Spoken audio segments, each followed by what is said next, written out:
Assalamualaikum warahmatullahi wabarakatuh. Okey, anak-anak exuberant. Okey, diharapkan anak-anak sudah melaksanakan tugasan kedua gapai bintang fizik ini dan jom bersama-sama dengan cikgu kita bincangkan skema jawapan bagi tugasan dua ini. Okey, soalan yang pertama. Sebuah bas bergerak dengan halaju 20 meter per saat dan mencapai halaju 30 meter per saat setelah bergerak selama 5 saat. Dan soalan yang pertama, hitungkan pecutan. Kita nak hitung pecutan bas tersebut. Jadi untuk soalan berkaitan dengan persamaan gerakan linear, penyelesaian masalah melibatkan persamaan gerakan linear, apa yang perlu anak-anak tahu adalah kita boleh mengeluarkan maklumat daripada pernyataan soalan. Okey, jadi dalam soalan yang pertama ni, bas bergerak dengan halaju 20 meter per saat dan mencapai halaju 30 meter per saat. Jadi dekat sini ada maklumat berkaitan dengan halaju awal. Jadi apakah halaju awal? Halaju awal kita akan refer iaitu U bersamaan dengan 20 meter per saat.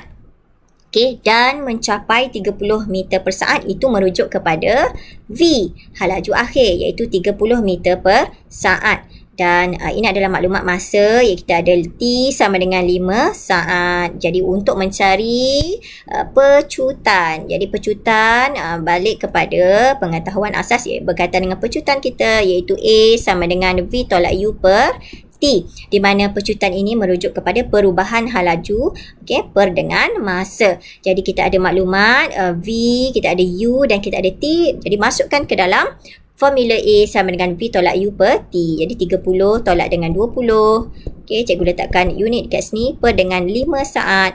Maka akhirnya kita akan dapat nilai pecutan 10 per dengan 5. Maka kita akan dapat dengan nilai 2 ms negatif 2. Jadi jawapan dekat sini nilai pecutan bas tersebut adalah 2 ms negatif 2. Okey, soalan yang seterusnya kita nak hitung sesaran bas. Okey, kita nak hitung sesaran bas. Jadi sesaran bas ini merujuk kepada kita nak cari S. Kita nak cari S. Jadi S dalam persamaan gerakan linear kita ada formula persamaan gerakan linear iaitu S sama dengan UT tambah 1/2 AT kuasa 2. Kenapa cikgu ambil yang ini? Sebab kita perlu menggunakan maklumat-maklumat yang ada dalam soalan. Okey, kita ada merujuk kepada soalan yang pertama ni kita ada U, kita ada T. Okey, A kita dah hitung dalam soalan yang pertama 1A.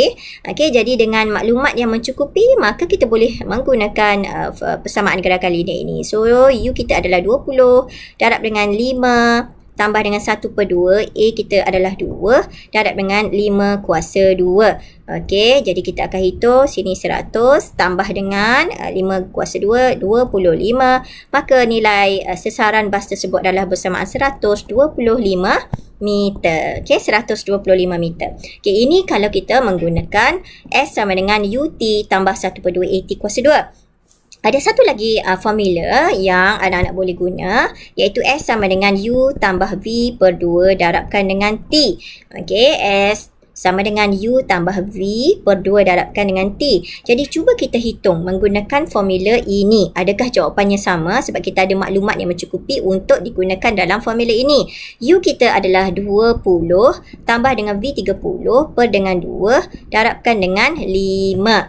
Okey, jadi dengan nilai yang ada ini dan dengan formula S sama U tambah V per 2 darab dengan T, maka kita akan hitung dan dapat dengan nilai 125 meter. Jadi dengan ini menunjuk kepada ianya jawapannya adalah sama 125 meter. Jadi apa yang boleh cikgu simpulkan kat sini, jika kita ada maklumat yang mencukupi untuk digunakan dalam persamaan gerakan linear, okey, anak-anak boleh teruskan dan hitung nilai yang hendak dicari. Jadi sama ada menggunakan S sama dengan UT tambah 1/2 AT kuasa 2 ataupun S sama dengan U tambah V per 2 darabkan dengan T. Jadi jawapan dia sama 125 meter. Okey, untuk soalan yang kedua, diberi pernyataan sebuah kereta bergerak dari keadaan rehat, dan pecutan 4 ms negatif 2 selepas 5 saat. Kita nak hitung halaju kereta itu. Jadi seperti biasa kita keluarkan maklumat daripada pernyataan soalan. Okey, dalam pernyataan soalan ini kereta itu bergerak daripada keadaan rehat. Keadaan rehat maksudnya pegun. Jadi halaju awal adalah sifar. Halaju awal merujuk kepada U, so U sama dengan sifar ms negatif 1. Jadi maklumat dalam soalan penyataan soalan kita ada A iaitu 4 ms negatif 2 dan kita ada T 5 saat. Okey, jadi dalam soalan ini kita nak cari V.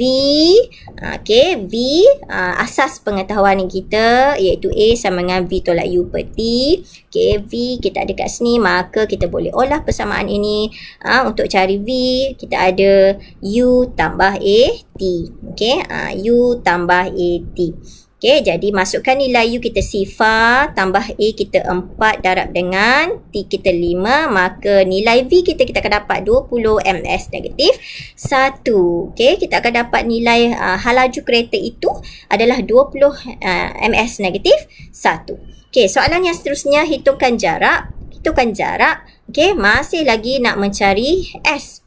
Tadi kita nak cari sesaran pun kita refer S. Okey, sekarang kita nak cari jarak juga S. Jadi dengan maklumat-maklumat penyataan soalan yang ada ni, cuba kita merujuk kepada penyataan persamaan gerakan linear yang boleh kita guna. Jadi yang pertama mungkin kita boleh guna S sama dengan UT tambah 1/2 AT kuasa 2. Adakah mencukupi maklumat untuk dimasukkan dalam persamaan ini? Jom kita masukkan. Okey, kita ada U sifar, T kita 5 tambah 1/2 A kita adalah 4 darabkan dengan T kita 5 kuasa 2. Yang ini sifar tambah dengan 5 kuasa 2, 25 kali 2, so 50, maka kita dapat 50 meter. Jadi dekat sini nilai jarak yang dilalui oleh kereta itu adalah 50 meter. Okey, jadi dengan maklumat yang ada, cuba kita menggunakan satu lagi persamaan iaitu S sama dengan U tambah V per 2 darabkan dengan T. Adakah kita akan mendapat jawapan yang sama? Okey, jadi dekat sini U kita adalah sifar tambah dengan V kita tadi, kita dapat 20 yang dihitung Okey, per dengan 2 darabkan dengan 5, maka nilai dekat sini juga kita akan dapat 50 meter. Jadi dua-dua sama ada menggunakan persamaan yang pertama ini ataupun persamaan yang kedua ni, masih lagi dapat jawapan yang sama. Jadi apa yang perlu anak-anak tahu adalah cuba menggunakan maklumat yang ada dalam penyataan soalan untuk digunakan dalam persamaan gerakan linear yang tertentu. Okey, jadi ini saja perbincangan untuk tugasan yang kedua. Jadi cikgu di sini ingin menegaskan bahawa tiada usaha yang sia-sia dan tiada kejayaan datang bergolek. Okey, anak-anak perlu ingat usaha itu tangga kejayaan. Anda buat, anda dapat. Okey, selamat berjaya. Tingkatkan momentum pembelajaran fizik. Okey, sekian. Terima kasih.